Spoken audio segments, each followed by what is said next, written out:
ఆలు విషయంలో మీనా ఒక్కసారిగా రివర్స్ అవుతుంది. ఎన్ని మాటలైనా పడి మౌనంగా ఉంటుంది.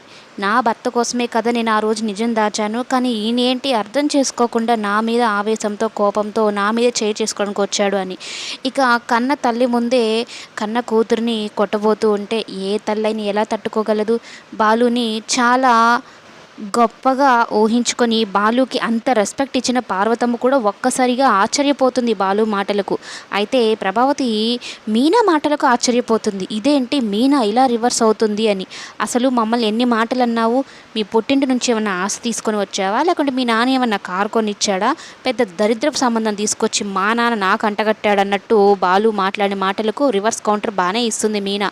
అయితే మమ్మల్ని ఎన్ని మాటలన్నా తట్టుకుంటాను. కానీ నా పుట్టింటి వాళ్ళని తక్కువ చేసి మాట్లాడితే మాత్రం నేను ఊరుకోనని మీనా తిరగబడ్డము.